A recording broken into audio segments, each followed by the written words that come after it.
Hello friends, কুসুম বাংলাস কিচেনে আপনাদের সবাইকে স্বাগতম জানাই। আপনাদের সাথে বাঁধাকপির একটা মজাদার রেসিপি শেয়ার করতে চলেছি। সকালে বা বিকালে চায়ের সঙ্গে খুব সহজেই এই রেসিপিটি বানিয়ে নিতে পারবেন। তো চলুন শুরু করা যাক আজকের এই রেসিপিটি।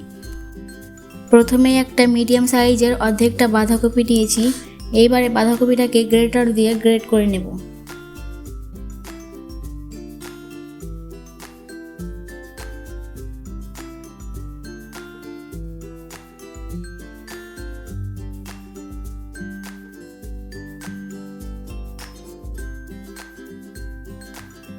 বাঁধাকপিগুলো ভালোভাবে গ্রেট করা হয়ে গিয়েছে।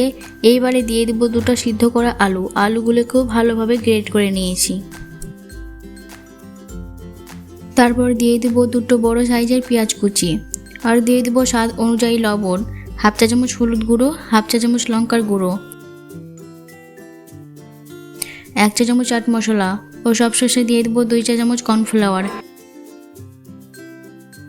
এইবারে সব উপকরণগুলোকে ভালোভাবে মেখে নেব।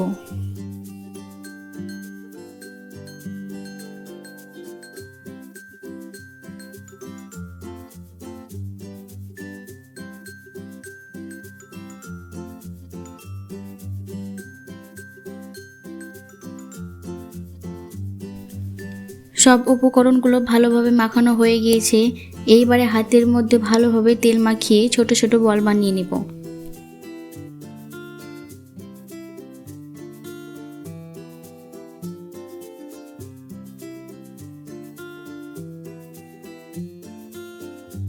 সব বলগুলো বানিয়ে নেওয়া হয়ে গিয়েছে। এইবারে ছোট ছোট বলগুলো ডুবো তেলে ভেজে নিব।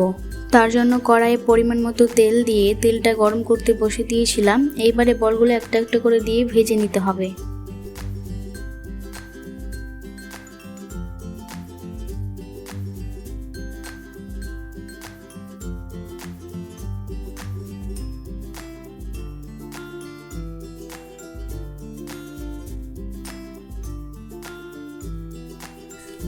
ভালো করে উল্টে পাল্টে ভেজে নেব।